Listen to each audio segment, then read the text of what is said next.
वृत्तों से संबंधित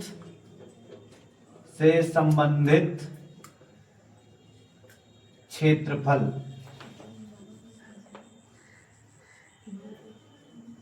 क्या है इसका मतलब? वृत्तों से संबंधित क्षेत्रफल का मतलब है कि जो अपने वृत्त होते हैं उनमें कैसे क्षेत्रफल निकाला जाए उसके बारे में है। देखो इस वृत्त में क्या होती है खासियत। वृत्त है ये गोल आकृति किसी मतलब समतल में खींची गई गोल आकृति जिसकी केंद्र बिंदु से दूरी सेम हो उसे वृत्त कहते हैं। ठीक है। अब देखो ये है मान लो केंद्र बिंदु, इसे हम लोग कह देते हैं O। यहां से जो दूरी होगी इस परिधि में वो कितनी होगी? सेम होगी। चाहे जहां नाप लो, ऐसे नाप लो, ऐसे नाप लो, ऐसे नाप लो, सेम होगी। और परिधि क्या होती है? परिधि होती है वृत्त की परिधि होती है 2πr। ठीक है। अब वृत्त का क्षेत्रफल होता है πr²। अब एक इंपॉर्टेंट चीज है जो 9th वालों को भी मैंने पढ़ाया था तो किसी ने पूछा नहीं, 10 वालों को भी कल पढ़ाया किसी ने नहीं पूछा। ये है कि ये पाई कहां से आता है? पाई है क्या, कैसे आया, कैसे यूज हुआ, बताओ। है किसी को पता? पाई के बारे में कभी सुना है? पाई का मान तो रट लिया हमने। पाई बराबर होता है 22/7 या 3.142 ऐसे। तो ये कैसे आता है पाई बराबर पाई का मान 22/7 या 3.1428 कैसे आता है? इसका है कुछ पता? तो जब वैज्ञानिकों ने अपने गणितज्ञों ने पाई की खोज की तो ये खोज कैसे हुई पता है? इसमें क्या है कि जब भी किसी भी चीज को गोल आकृति को लोगे वृत्त को और उसकी जब परिधि निकालोगे, परिधि तो नाप लोगे पटरी से या किसी में मतलब स्केल से, किसी भी चीज से उसे नाप लिया। नापने पर उसमें अगर हम व्यास का भाग देते हैं किसी भी गोल आकृति में, जैसे मान लो हमने चूड़ी ली, घर की चूड़ी ली, सोने की या चांदी की या लोहे की किसी भी चीज की, उसे ऐसे नाप लिया।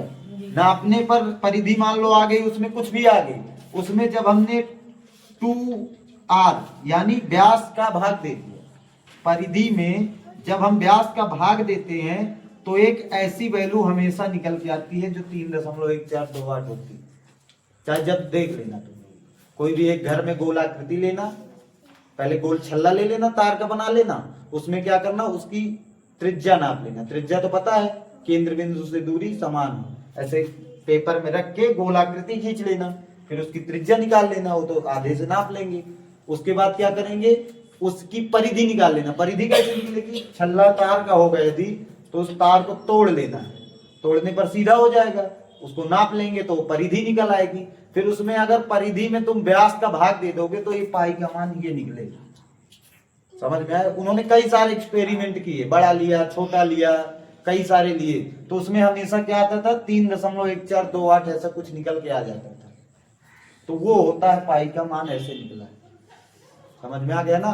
पाई अगर कोई पूछता है कैसे आ गया तो ये बताना है कि पाई ऐसे आया, परिधि में व्यास का भाग देने पर पाई का मान निकल आता है जो होता है 3.1428। अभी ये खत्म नहीं हुआ पाई का मान, अभी पाई की एग्जैक्ट वैल्यू कोई निकाल ही नहीं पाया, उसको हम लगभग में 22/7 भी लिखते थे। आगे बात समझ में? अब देखो, अब इसके लिए सूत्र है। अब इसमें देखो इसका एक सूत्र है। मान लो ये कोई वृत्त है, यहां पे एक केंद्र बिंदु है, केंद्र बिंदु से r दूरी पर ऐसे काटा जाए तो इसे क्या कहेंगे? इसे कहेंगे लघु त्रिज्यखंड। त्रिज्यखंड मतलब जैसे कोई मान लो हमने बर्थडे का केक लिया, केक लिया गोल होता है, अब उसको हम कैसे काटते हैं? एक बार ऐसे चाकू रखा, एक बार ऐसे रखा, फिर निकाल के पीस ले आए, तो जो पीस होता है उसी को हम कह देते हैं त्रिज्यखंड। त्रिज्यखंड मीन्स लघु त्रिज्यखंड। लघु क्यों?